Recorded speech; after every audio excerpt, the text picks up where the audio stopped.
नमस्कार, मेरा नाम है सत सिंह और अभी मैं महर्षि दयानंद यूनिवर्सिटी के कैंपस में हूँ।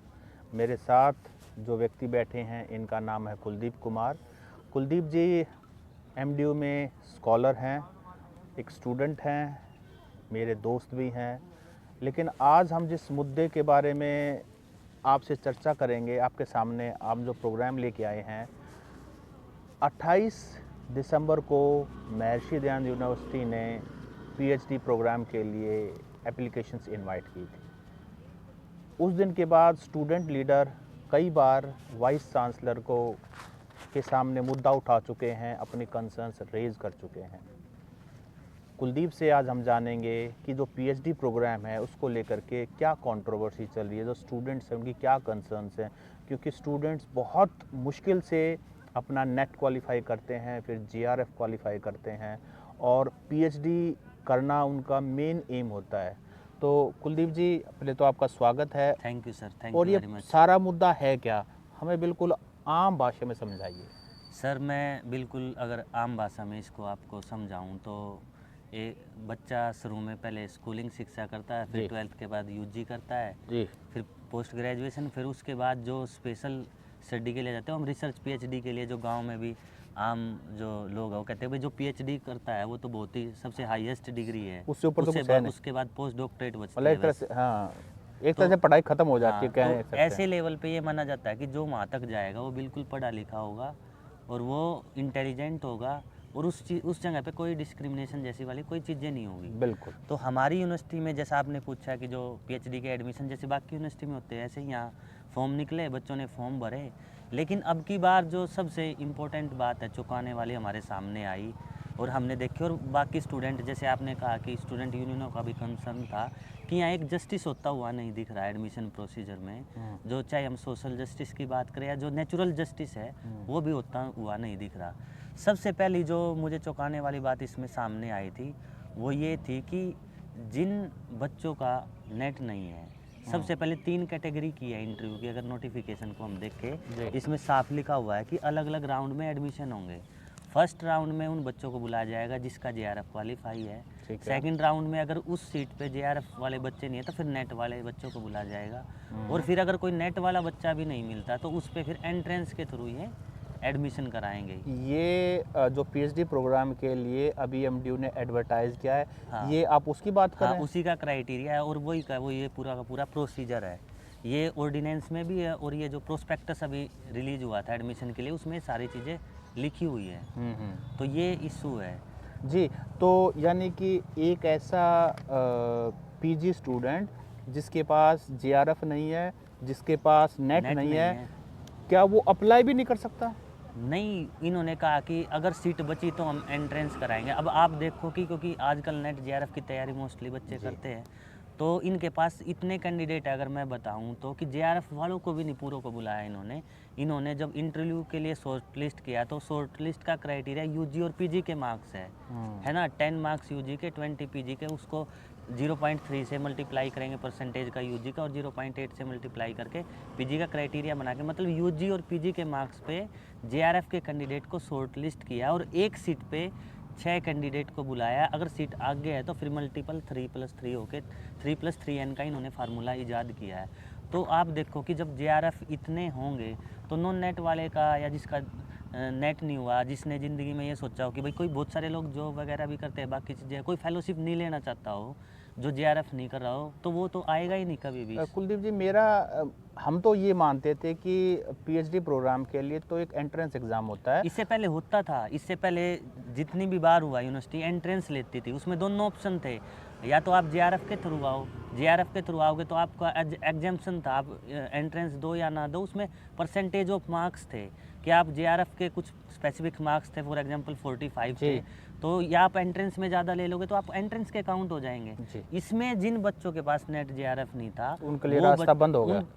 उनके लिए पहले रास्ता खुला था, बिल्कुल रास्ता बंद हो गया। इस बार रास्ता बंद हो गया। इस बार रास्ता बंद हो गया कि वो एक आपका बड़ा कंसर्न ये है। सबसे बड़ा कंसर्न एक तो ये है और इसके बाद और भी बहुत सारे कंसर्न है जी। जो मुझे दिख रहा है कि एडमिशन प्रोसेस में मुझे नेचुरल जस्टिस और सोशल जस्टिस होता हुआ नहीं दिख रहा है। अच्छा, पहला पॉइंट तो अपना क्लियर होगा कि जिनके पास नेट जेआरएफ नहीं है वो अप्लाई नहीं कर सकते, ऐसा इस बार का नहीं, नोटिफिकेशन। इन्होंने डायरेक्टली नहीं कहा, लेकिन वो कह रहे हैं कि अगर किसी सीट पे कि नेट भी नहीं हुआ किसी बच्चे हाँ, का, वो मैं तो समझ गया। एंट्रेंस कराएंगे। क्योंकि हम जानते हैं कि आज के दिन नेट जेआरएफ के कैंडिडेट इतने ज़्यादा हैं, उतनी सीटें तो कभी पीएचडी प्रोग्राम में होती ही जैसे नहीं। कुछ यूनिवर्सिटी में ऐसा प्रोसीजर है, आप बड़ी बड़ी यूनिवर्सिटियों में जाओगे, देश के जो माने जाने इंस्टीट्यूट है, उन्होंने 60-40 का रेशो कर रखा है कि आप 60 जेआरएफ कैंडिडेट को बुला लो, और अलग अलग प्रोसीजर है।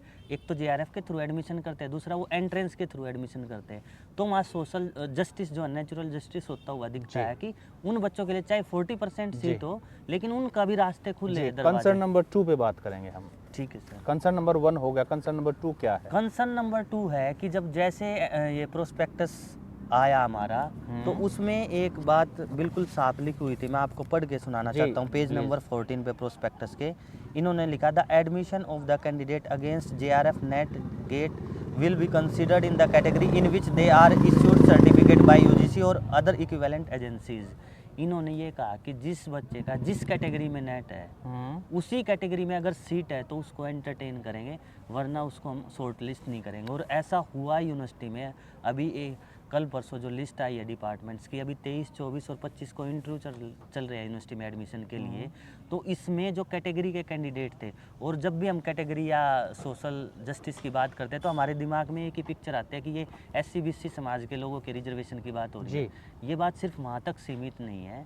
ये बात जो EWS की कैटेगरी है, जो ऐसे समाजों से लोग आते हैं जिसको हम सामान्य वर्ग कहते हैं, चाहे वो जाटों के बच्चे हो, चाहे वो ब्राह्मणों हाँ, के, चाहे EWS बनियों के, इकोनॉमिकली तो इकोनॉमिकली वीकर सेक्शन, तो मतलब ये सभी समाज के तबकों को प्रभावित कर रहा है। तो यानी कि मान लीजिए मैं एक कैंडिडेट हूँ और मैंने EWS कैटेगरी में मुझे नेट जेआरएफ मिला हुआ है, तो लेकिन क्या मैं EWS कैटेगरी के अलावा मुझे कहीं कंसिडर नहीं किया? कंसिडर नहीं किया जाएगा, चाहे आपकी मेरिट सबसे ज़्यादा। और हुआ भी है कि बहुत सारे बच्चों की मेरिट ज़्यादा थी UGPG के मार्क्स, लेकिन उनको HOGC ऑल इंडिया ओपन में कंसिडर ही नहीं किया गया।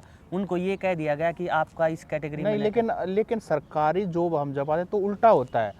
अगर आप जनरल में फिट नहीं होते हैं तब आप उसका लाभ उठा सकते हैं। हाँ। यहाँ आपको वहीं की वहीं रोक दिया गया है। आप चाहे आपके मार्क्स ज़्यादा हैं तो आपको इनाम की बजाय सज़ा दी जा रही है। बिल्कुल बिल्कुल, ये मतलब हम इस देश में है, कॉन्स्टिट्यूशन है, उसके थ्रू रिजर्वेशन है, तो ये तो सोशल जस्टिस और अनकॉन्स्टिट्यूशनल चीज़ हुई ना।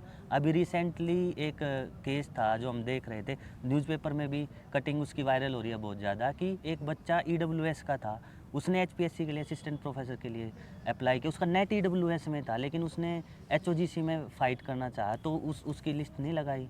लेकिन वो हाई कोर्ट गया, हाई कोर्ट ने ऑर्डर किया कि चाहे उसका नेट EWS में हो, चाहे बाकी कैटेगरी में हो रिजर्व में, अगर उसकी मेरिट HOGC के लेवल की बनती है तो उसको असिस्टेंट प्रोफेसर लगाना पड़ेगा। और ये HPSC को आदेश किए। जब ओपन नाम होगा तो ओपन का मतलब ये होता है कि सभी के लिए है। जनरल एक फिनोमिना है ना कि ये अनरिजर्व्ड कैटेगरी है, इसमें सभी आ सकते हैं। ये जनरल उस तरीके से नहीं है कि जो जातियाँ जनरल समुदाय में आती है वही फाइट कर पाए। तो जाति विशेष के स्टूडेंट्स को, ब्रिलियंट स्टूडेंट्स को उसी कैटेगरी में फिट कर दिया गया। उनका क्योंकि एक बड़ा नुकसान मैं होता हुआ जो देख रहा हूँ, मान लीजिए किसी की मेरिट ज़्यादा बनती है, उसको कैटेगरी में दे दिया, कैटेगरी में रोक दिया, तो अगर वो ओपन में आता तो किसी और लेस मेरिट वाले को उस कैटेगरी में बेनिफिट मिलता। यही तो रिजर्वेशन पॉलिसी थी, यही तो था रिजर्वेशन का मतलब। और इसमें मैं फिर एक बार दोबारा आपको ये बता रहा हूँ कि इसमें सभी जातियों के बच्चे प्रभावित हुए। जी, आपने बताया कि हाँ, EWS कैटेगरी भी, जिसमें तो जनरल कैंडिडेट होते हैं, वो ब्राह्मण भी हो सकता है, जाट, राजपूत, कोई भी हो सकता है। और फॉर एग्जाम्पल मान लिया किसी कैटेगरी में सीट नहीं है, जैसे EWS में क्या देखा हमने, यूनिवर्सिटी में बहुत सारे डिपार्टमेंटों में सीट ही नहीं निकलती है। अब जिस बच्चे ने EWS में नेट क्वालिफाई कर लिया, उसमें सीट नहीं है, या किसी ने SC या BC में क्वालिफाई कर लिया, वो कहाँ जाएगा?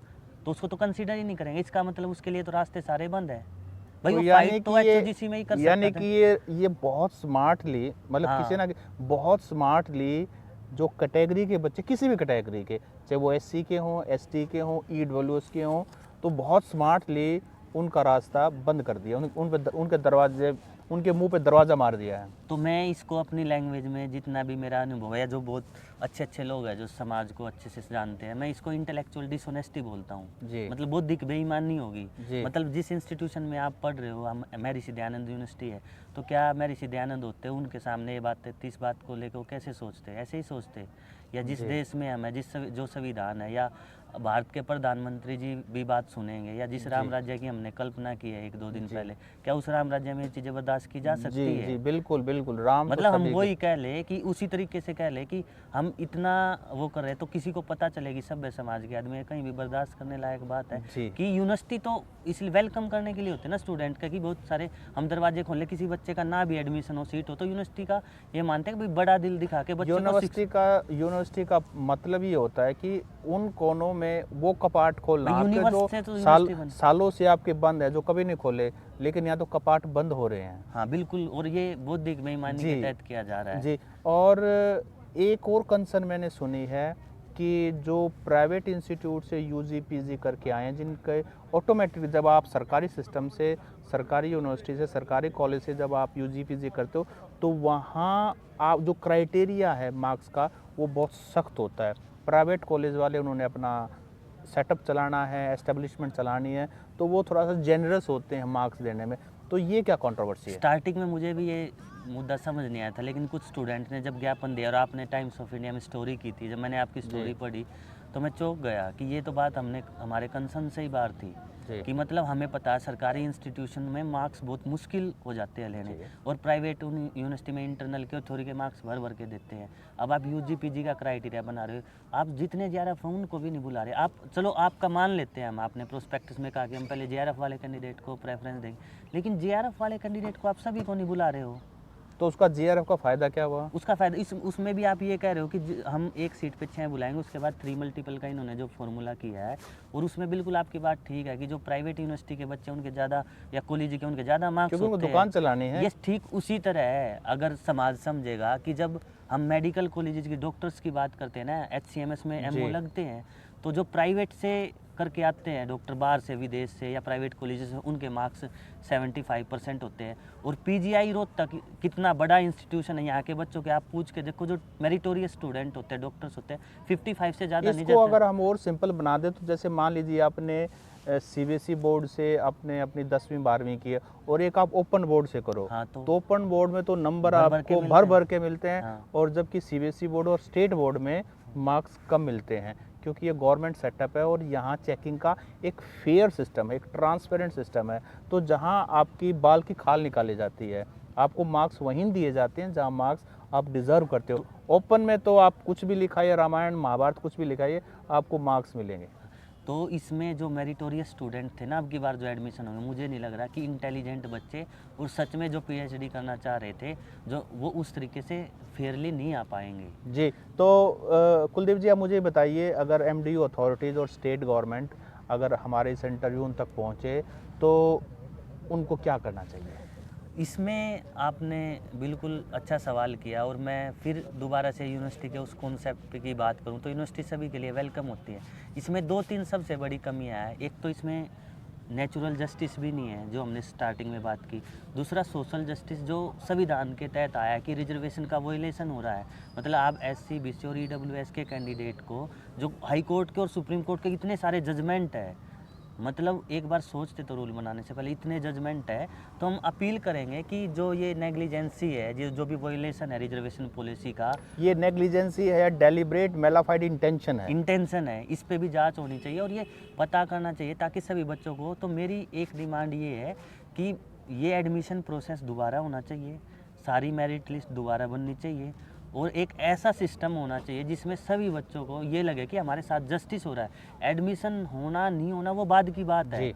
और इसमें एक लेकिन और कम से कम प्लेटफॉर्म तो सभी को हाँ, बराबर देना चाहिए, जिसका नेट मौका हो, सभी नहीं को हो, बराबर मौका होना। तो सबको मिलना चाहिए। आप नेट जी। वाले बच्चों को भी बाद में बुला रहे। बहुत सारे बच्चे सर ऐसे हैं जिसका एक मार्क्स, एक क्वेश्चन से या 2 क्वेश्चन से जेआरएफ रह जाता है। मतलब वो कम मेरिटोरियस स्टूडेंट थोड़ा ना, इतनी, क्योंकि 1% बच्चों का जेआरएफ होता है, बार बार बच्चे जी। तैयारी करते हैं। और दूसरा ही एक और चौंकाने वाली बात मैं बताऊं, इसमें लिखा हुआ है जो इंटरव्यू के लिए जिनको कॉल किया गया है ना, अगर उसमें से किसी बच्चे के 50% से कम मार्क्स आ गए इंटरव्यू में, हाँ। तो उसको डिस्क्वालीफाई माना जाएगा। अब मैं आपके सामने एक सिचुएशन रखता हूँ, किसी बच्चे के लगा दिए 14.9, मतलब 14.9, और किसी के बच्चे के लगा लिए 15.1। कहने को तो कहेंगे कि भाई 0.2 का ही डिफरेंस है, जी। लेकिन आपके क्राइटेरिया के अनुसार जो आपने क्राइटेरिया सेट किया है उसमें तो आपने डिस्क्वालीफाई कर दिया।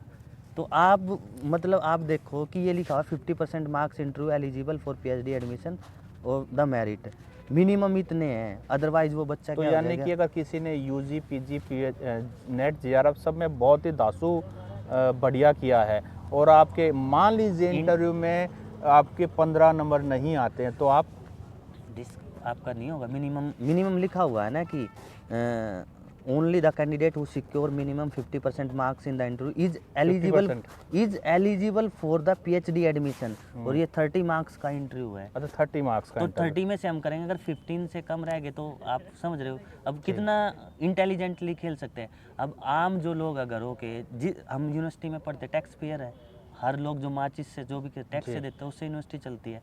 उन लोगों तक ये बात जब पहुंचेगी, उनको पता चलेगा, उनको कैसा फील होगा कि हम जिस देश में पढ़ रहे हैं, क्योंकि यूनिवर्सिटी को तो बहुत अच्छी चीज़ मानते हैं ना ये समाज, और उसमें देखेगा कि हमारे बच्चों के साथ जस्टिस नहीं हो रहा, ना ही तो किसानों के बच्चे। ये यूनिवर्सिटी जो ज़मीन है, बहुत सारे किसानों ने अपनी ज़मीनें दे के यूनिवर्सिटी बनाई है, लोग टैक्स दे के इस यूनिवर्सिटी को वो कर रहे हैं, सींच रहे हैं।